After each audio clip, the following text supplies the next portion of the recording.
another episode of Inside the Recording Studio. I am Jody Whitesides, and with me as always is Mr. Chris Hellstrom. But before we get going, we're going to ask that you go to the website InsideTheRecordingStudio.com and sign up for our email list. If you have a topic of suggestion for Chris and I to talk about in a future episode, contact us at the contact page at the website, and we'll put it into consideration for a future episode. Let's get started, Chris. Yeah, let's. You've already hinted there. But how you doing today, Jody? Everything good? I'm kicking it up a notch because it's a brand new year. It is a brand new year, isn't it? It is. And it's as good a time as any to kind of take stock of where you're at in your personal and professional life, I suppose, and get a clean slate and kind of maybe add some new habits. Why don't we just get into today's episode? I think we should. Yes. It is a new year, and for all you guitar players out there, it's time to change those strings, whether they need it or not, he said sarcastically. We're going to talk a little guitar maintenance and string gauges and some nerdy guitar stuff. So off the bat, have you changed your strings, Jody? Not yet, but I'm going to now, just because you made me feel bad about it. Well, yeah. See, now you learned something from this podcast as well, right? Yeah. When it comes to strings, do you have a routine, if you will? Because some players are real good and some players are real bad about the maintenance of changing your strings. Do you have sort of like a set time, or do you go just by what it kind of feels like or what they sound like? What's your deal, man? A better way to answer that is, what era of my life are we talking about? How about we go present? Present era. Yeah. My present era is very different from my learning era in that... Funny how things change through life, isn't it? It is. It is very funny. Comical even. Mainly because I thought I would never change the habit that I had back in learning, the learning phase of playing guitar. But that is no longer true. The way I would choose to change my strings at this point is very different from the way I chose to do it when I was going to music school. Sure. The way I do it now is based more upon the sound of the strings and how much playing they've had on them. So it's more of a combination of things rather than one specific thing, which it used to just be one specific thing when I was attending music school. And what was that one thing? Was it just a strict time thing? Strict time thing. When I was attending music school, it was strict time thing. Now it's not a strict time thing. It's a sound and playability factor. Yeah, which is I know I'm going to regret asking this, but what was that time thing? 1 month. A month? Okay, Yeah, well, that's reasonable. Yeah. I was fortunate, and I still am fortunate in that regard, in that my strings easily last that long. Yeah. It just became more of a matter of, why am I changing my strings if they still sound good? Right. And then also thing. being a student and stuff, and then, another cost that you don't need, right? So, yeah. Well, I wasn't worried as much back then about that. And I'm not really worried about the costs. It's just more of a different issue. I have something that, I guess, is it a way, maybe I should just say, there's a reason why I'm able to get away with longer time frames between changing strings. Right. And it has more to do with the way my fingers and my body operate compared to how other people's fingers and bodies operate. You're hinting at like certain acidic levels in your sweat or yes, lack of type of thing. So when you're going into the why, the first reason why is the sound. Do the strings still sound good, or do they sound dead and dull?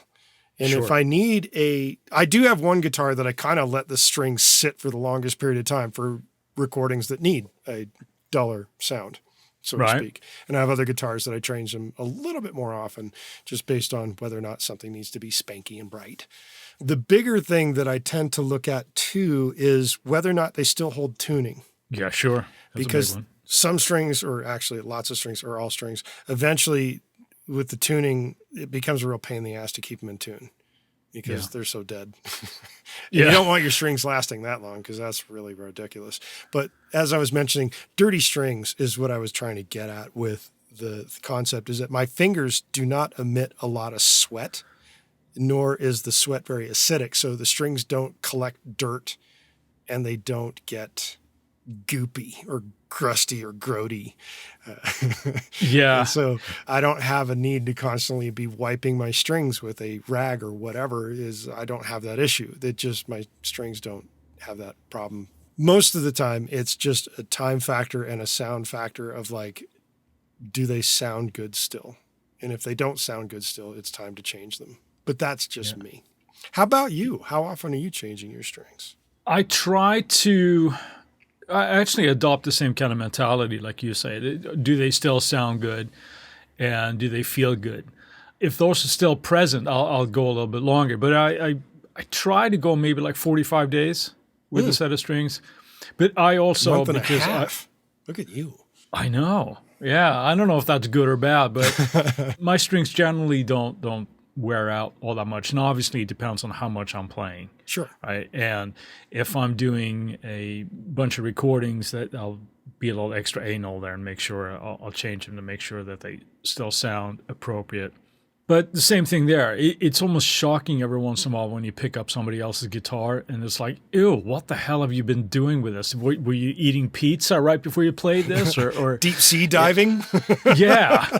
That's the grossest thing ever. And it's just certain, you pick up somebody's guitar and you feel like you get some kind of disease from it because the neck is all messed up and it's like, oh. Whose guitars are you picking up and playing where it's like that bad, where you're going to pick up a disease? Well, you'd be shocked because I do some teaching at a music store, and sometimes things come in for like repair and stuff, and it's like, what the hell, man? It's like you feel like you need to call like a priest and have an exorcism or something on the guitar. But to answer your question, I do relatively frequently change my strings. I'm not as anal as I used to be, I guess. It is the sound thing. And more than anything else. And sometimes that can be a little tricky for some people, I think, because it is such a gradual thing, right? It's not like a light bulb where it just goes out. But wouldn't it be great if strings could do that? Like literally, it's like all of a sudden, here it is. That's your expiration date. Your strings are done. Yeah, you're done playing on these now. Like change them, right? That would be great. I try to stay on top of that, but I do have a fair number of guitars as well, and they... like everything else, depending on my mood, I'll favor one over the other for a while. Same thing there. Just even if they've just been sitting for a while, they can, not be at their freshest, and tuning becomes a problem, and more importantly, even like sound becomes a problem. So, sure. I just thinking about it, there is also a difference between electric guitars and acoustic guitars in terms of how the strings will amplify the sound and sound good. And I do know that I change my acoustic guitar strings a lot more often than my electric strings at this point. Yeah. Do you ever experiment with like coated strings? I have. To make them last longer, or the sound. What's your thought on them? I am not a fan of coated strings, or at least a vast majority of coated strings I am not a fan of. And it doesn't mean that they're bad strings. It's just I don't like the feel of them in a general sense. That being said, the brand of strings that I do use do have coating on them, but they're not like elixir style coating, which is the ones that I'm not the most keen on. And the reason why I don't like most coated strings is they get that stringy crap that comes off the string and just becomes extra junk hanging on the string. I'm not a fan of that. The company whose strings I do use, the coating, you can't tell it's even there. Yeah. I'm much more of a fan of that. And if everybody went to it, then why would it even matter at that point? Yeah, for me, it's a feel thing too. And I know that there's been massive improvements in that, at least in my opinion. With it used to be when they came out, it was, for me at least, it was a very distinct change in how they felt, and you could feel that coating, and it's like, oh, this is wrong to me. It doesn't feel right. Yeah, I'm not a fan either for the same reason. I'm sure they sound fine. It's just, for me, it's probably something I could get used to if I had to, but I'm not a fan either. I think it feels weird, and there's also these coated strings that are like colors. Have you seen those as well? Yeah, and then, you end up picking them, obviously, if you're a pick player, right, in electric strings, and you just end up wearing that away. And it just, I was like, what? I guess that's when you know when to change them, is when they don't look colorful anymore, right?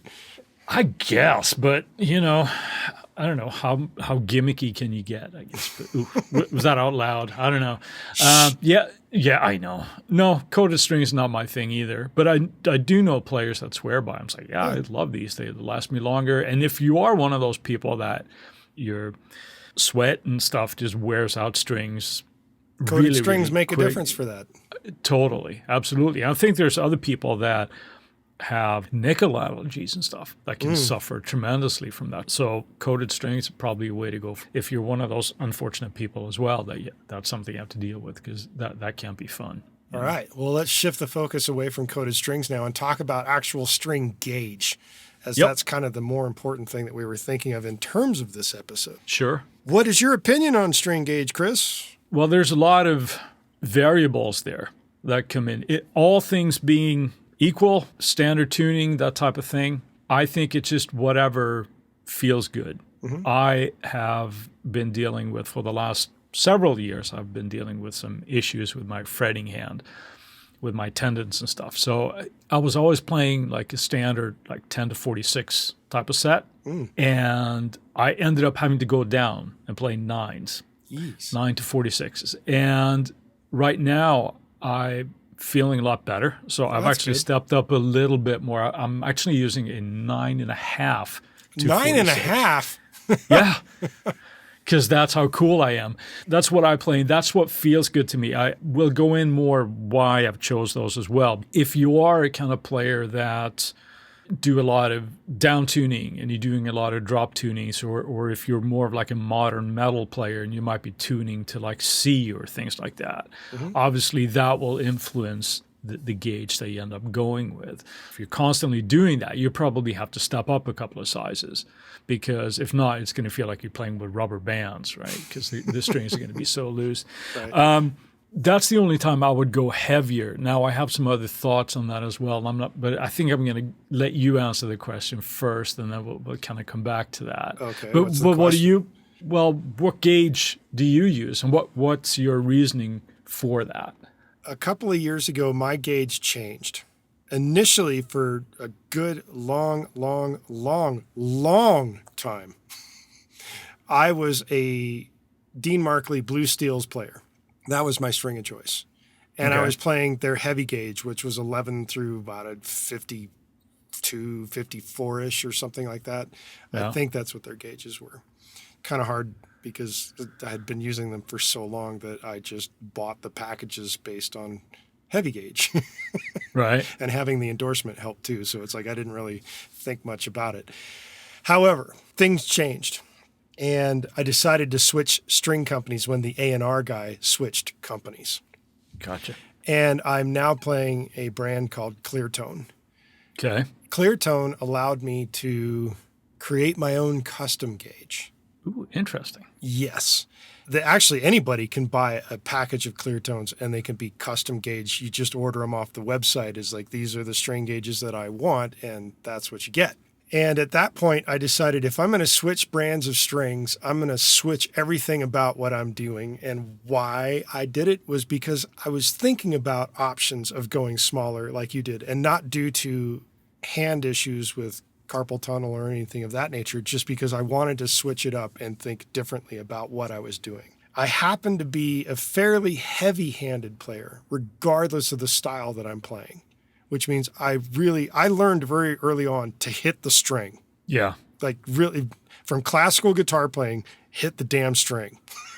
Now, are you talking fretting hand or picking hand? Picking or hand. Both? Picking hand. My fretting hand is very light to the touch. I was going to say, because what you're saying, that kind of, I'm like, that's not how I know you, but okay. No, and anybody that's ever taken an actual guitar lesson from me learns very early on, like the very first lesson, how hard you really need to press on a string to get the right sound.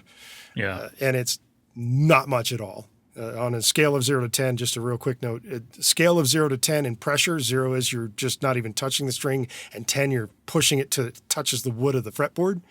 3 is all you need. It's very little. But my picking hand tends to be fairly aggressive. Whether I'm using a pick or fingers, I am pretty heavy-handed on that end, because that's how I was taught with classical guitar. Obviously, I can vary up the amount of pressure that I'm picking with, but I tend to be a little more aggressive on that end.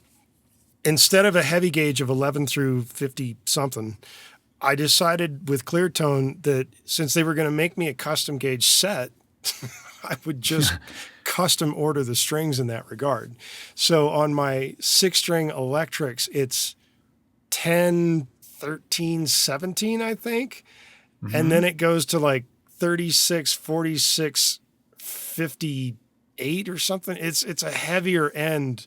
And it's not like a light top, heavy bottom, although it's kind of that concept. Yeah. But it doesn't follow that exactly. It required renutting all of my guitars and everything because it suddenly changed completely on an entirely new gauge on strings, that it changed a whole lot about things.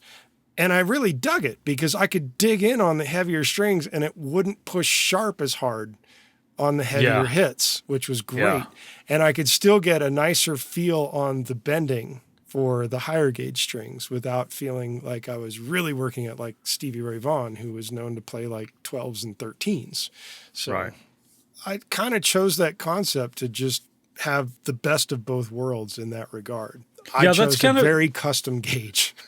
Well, but that's interesting because I have a very similar feel on that. And there's one thing that you mentioned that I was going to bring up as well. You said you have a pretty heavy picking hand. Mm-hmm. I'm not afraid to hit the string. That's the best way to put it. It's so brave to admit that. You're so brave. I think that's important because one thing that I struggle with now, I said I went down at a certain point all the way down to 9s. Mm-hmm. And it was still, it was one of those hybrid sets, so I think I still ended up at like a 46, 9 to 46, whatever. But I noticed that when I'm tracking and if I was doing something that was a little bit more of the aggressive nature, mm-hmm. it was very easy to sort of fret things out of tune because the string was so light. And I tend to play with a fairly light touch anyway. Right. I'm not a super heavy-handed player. So that became a problem. Or at least striking something the string sharp. That and also the fretting hand when you kind of like you're digging in a little bit more of attitude in your playing. Right. And it's not pleasant. And there's nothing worse than when you're tracking something and you're hitting a big chord and it's ringing out and you just hear that whoa, whoa, whoa, whoa, whoa, whoa. You know, and it's like, oh, fuck, that's out of tune. Do it again. And that requires additional takes in the studio and that just becomes a mess. So be aware of that. Right. You know, I've played a lot of your guitars when you were doing the 11 thing, right? And for sort of tracking rhythm guitars or whatever with that gauge, it's actually pretty comfortable because you're less likely, or at least I am, you're less likely to get into that problem where when your fretting hand causes things to go sharp. Sure, but what else did you just mentioned that you played my guitars quite a bit in doing that. What else did you notice about their playability, even though they were a heavy gauge string? Not anything necessarily that leaped out at me. From what I remember, we pretty much have a relatively similar idea of setup as far as like string height and stuff, sure. I think. So they were still very playable even though they had the heavier gauge strings is what you're saying? Yes. The only thing that it would become an issue for me would be with sort of like single string lines and certainly like bending and things. Yeah. I actually had a mindset also when I was in music school, actually, because I was really into my alternate picking, of course, wizardry and all that kind of stuff, right? And aren't we all still? A little bit less these days, but I started experimenting there again because I felt like, well, my string is I was using Jazz 3s, a heavy pick, I still do. Yeah. I started feeling like I had the idea like, well, you know what? I think this string is moving too much when I'm picking. So I want to see if I can fix my coordination there. It has nothing to do with me being a shitty player, right? So it has to be the strings, obviously.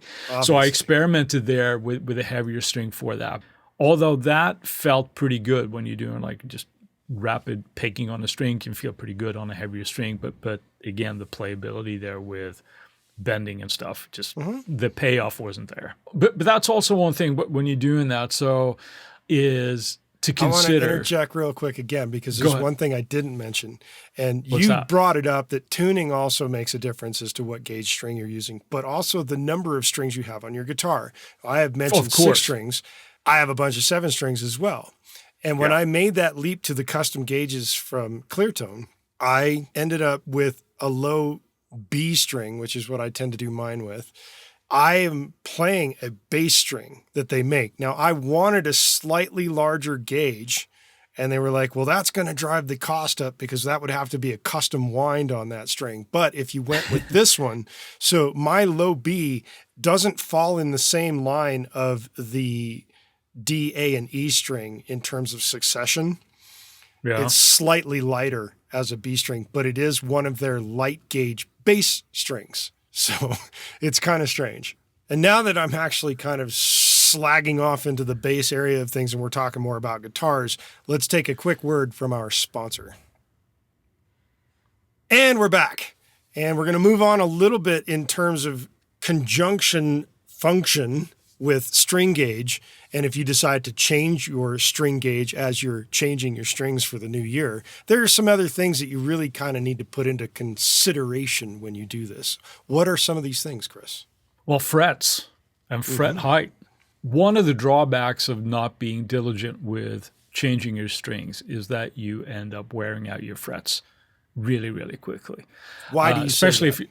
Because the string is of a heavier material or stronger material than the fret. So anytime that you're doing playing and you're applying vibrato or anything, if you have a heavy hand, you end up wearing on your frets just as it is, right? And if you say that they're dirty, it's even worse. Is it like sandpaper absolutely, at that point? Exactly the point I was trying to say. I see where you're coming from.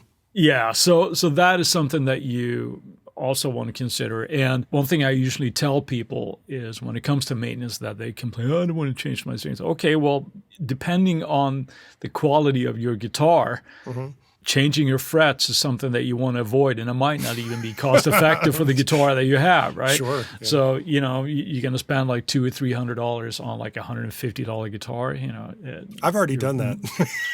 I know you've done that, but you've changed a lot of other stuff on that on that guitar as well. So, but I'm a big fan of the stainless steel frets. I know some people aren't. I like the feel of it. They obviously last longer. I like the bending of it. Feels very nice and glassy to me. Yes. Yeah.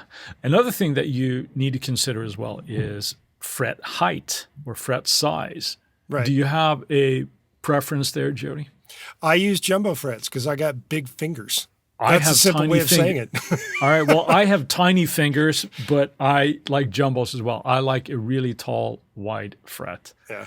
And for me, it's just I get a better feel for the string when it comes to bending and all that kind of stuff. Just all control. I have a good friend of mine who prefers to have what I consider like no fret at all on his guitars. He keeps saying that they feel like speed bumps to him. Oh. I like to actually feel the fret when it's there so I can actually hear the pitch I intend to have. So the irony of that is I tend not to feel my frets at all, even though they're there. Well, you would feel the absence of them if I probably would, yes. And of course, one of those things as well is like if your frets start getting like really worn out. I know I'm stating the obvious here, but when they start getting worn out, you end up with intonation issues as well. Of course. Tuning issues. So that's where your guitar starts to sound out of tune in any recording you have because shit's flat. Yeah, exactly. Yeah, so not only is the fret flat because you've worn it out, your string is flat. Right. Yeah, so it's one of those things. I recently played a guitar and just put new strings on it. It wasn't my guitar, stringing it up for a friend. And I'm like, what's going on here? The intonation is fine. The low E is tuned to a low E. The harmonic at the 12th fret, yep, perfect low E. But as soon as you start fretting a note, it goes sharp. It's like, dude, you need to have this set up. This is not happening. So, but that was a fret height thing. Sure. Well, and then speaking of setup, there's a few things that you need to consider. One, if you're changing string gauge, or two, if you need to worry about your frets, is, as you mentioned, intonation. Yeah. And sometimes that's as simple as a truss rod adjustment. Sometimes it's not. Sometimes it's an adjustment of the saddle at the bridge for either height and or front and backness to the fretboard.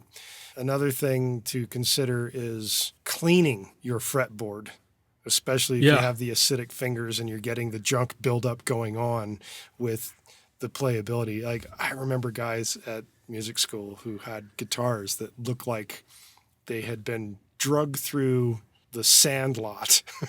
See, that's what I'm saying. Like when you pick up a guitar like that, it's like, what are you doing to this poor instrument? What are you not doing to the poor instrument is I guess question. that'd be a better question. Yeah. So, yeah. But they have like so much gunk in between where the fingers are touching the fingerboard away from the string that is like just buildup of dirt and meh. So I don't even know what to call that stuff, but yeah, it's pretty nasty. It's pretty nasty. So how often do you, clean your neck? Do you do it every time that you change the strings or do you? Yes. And a lot of the time when I was in California, I didn't do it as much as I do in Utah. The reason for that is California is not as dry as Utah. Utah is extremely dry. When I take the strings off to restring a guitar in Utah, I am first cleaning off the fretboard if there is any said gunk. And it's generally not much with my fingers, as I stated earlier. And I do that with quadruple zero steel wool. And I do a light little kind of like brushing on the fretboard. Wow, you're brave, man. Oh, yeah. No. It gives it a more worn-in feel over time, but I'm not like going in heavy-handed where I'm like sandpapering it. I'm just using a really light gauge steel wool to kind of rub off that dirt if there is any. Then the second step is I take a little wad of that steel wool and I create like a little U shape in my fingers, and I run that over the frets to just kind of glean them back up so that they look shiny, not where I'm rubbing it into it really hard and taking the metal out, just to keep them kind of shiny so they're also clean. And then I will take lemon oil on a paper towel and wipe it on there. And then if it soaks in, I put a little more until it doesn't soak in quite so much anymore. And then I wipe it clean and then I put the new strings on.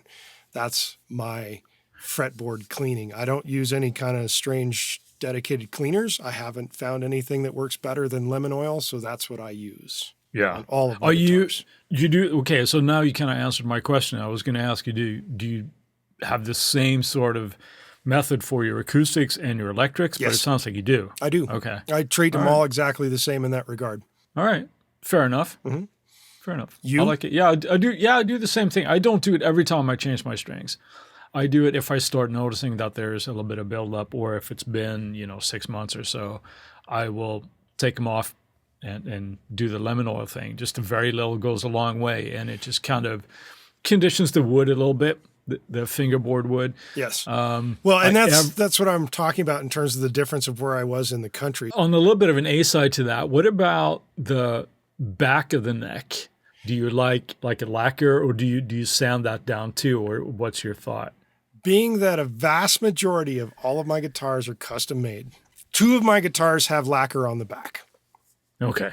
And we'll just take a pause here for you to count to 12 or something, right? Now, I have a Parker Fly that was given to me by the guy that created CD Baby. And that one obviously has a painted neck with lacquer on it. I can't do anything about that. I have the illustrious Taylor guitars, acoustic guitars that I have. They come with a lacquer on them. I don't wish to go back to Bob Taylor and say, dude, make me one without it. Those 2 guitars, I do not steel wool the back of them because there's no point. They've got lacquer on them. Right. Every other one of my guitars has no lacquer on them.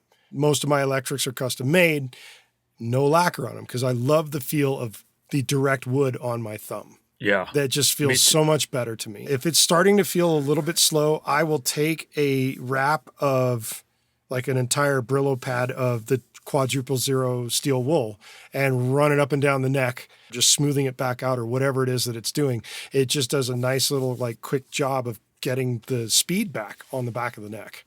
Yeah. So that I'm with you there. I like the feel of wood there as well. Mm-hmm. Now I know, some wood needs to be treated in a certain way because of humidity and all this kind of stuff, right? It can crack. So I don't recommend everybody doing it, but I've been known to sort of like take fine grade sandpaper on the back of the neck if I feel like the lacquer is too much. Not necessarily a painted neck, but even sometimes the lacquer can feel a little bit heavy so I like to have that kind of satin gloss type of thing, or Yeah. if possible, nothing at all, because I much love that feel. That's my big pet peeve when I pick up a guitar. If I'm, you're at an NAMM show or something and you're trying something new, and it just, if it's like a heavy lacquer or paint, it's like I can't deal with it. It's like it's so disappointing. I want to feel the wood, And You're so snobby about this. I think I can be, to be honest. Yeah, absolutely. So I agree. I'm not a big fan of it when it feels sticky and such. I'm just not a fan, but I wouldn't necessarily not have a guitar for it. And like I said, the Taylor guitar,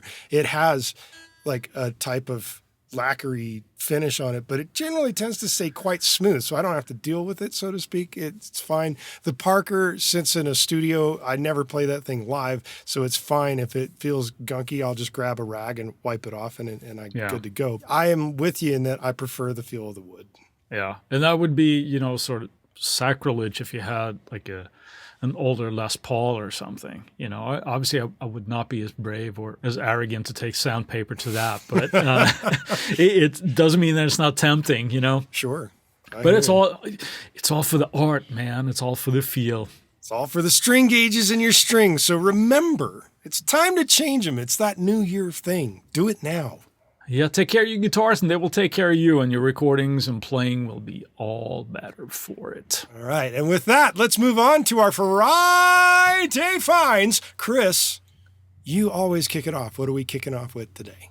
I'm kicking off with some nice warbly effects and old school vibe and all those nice adjectives. Ooh.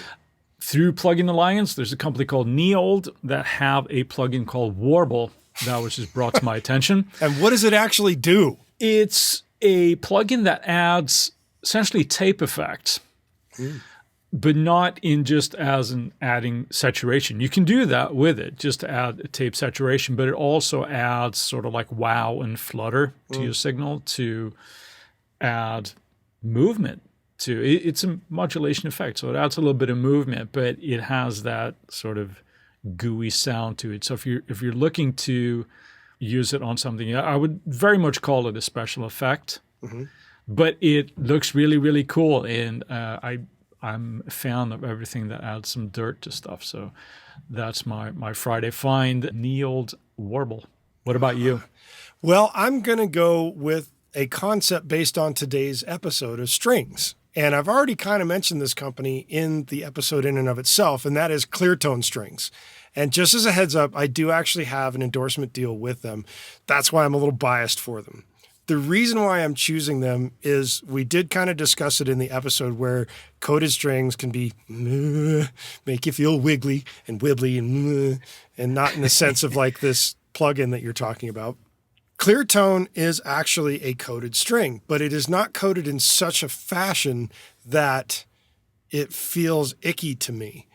I don't even notice the coating on them. It is so ridiculously thin, and they don't string out like the normal wound strings tend to do. They just play like normal strings, and they seem to last a really damn long time too. And the really cool thing that I like about Cleartone Strings, as I mentioned in the episode, you can get custom gauge sets made just for you. Yes, it costs a little extra, but you go right to the website, you tell them, I want this gauge, this gauge, this gauge, this gauge, this gauge, this gauge, if you're playing 6. If you're playing 7 or 8, you add a few more gauges in there. Then they create you a 10-pack of them. You send them your money, they send you a custom gauge set of strings. It's pretty awesome. Very cool. Yeah, Cleartone Strings. And the other thing that's really interesting, they've moved headquarters to Utah.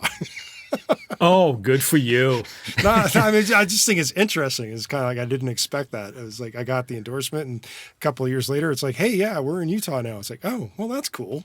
See, that's just how much pull you have. No, none whatsoever. Anyway, all right, with that, I'm going to reiterate what I said at the top. We ask that you go to the website, insidetherecordingstudio.com, sign up for the email list. You will get an actual free present for doing so. We give you some presets to plug-in platforms. Chris gives you some Slate plug-in presets of his favorite type of things, and I give you some Universal Audio plug-in presets for my favorite things there. In addition to that, you'll get weekly weekly reminders for all of the shows that come out and the Tuesday tips when they come out. And if you send us an email at goldstar@insidetherecordingstudio.com with the word strings this week, you will get something cool back in your inbox. If you have a topic of suggestion, please hit us up on the contact page and we'll put it into consideration for a future episode. And with that, I'll say, see you next week. Thanks for listening, everybody, and have a good day, Jody.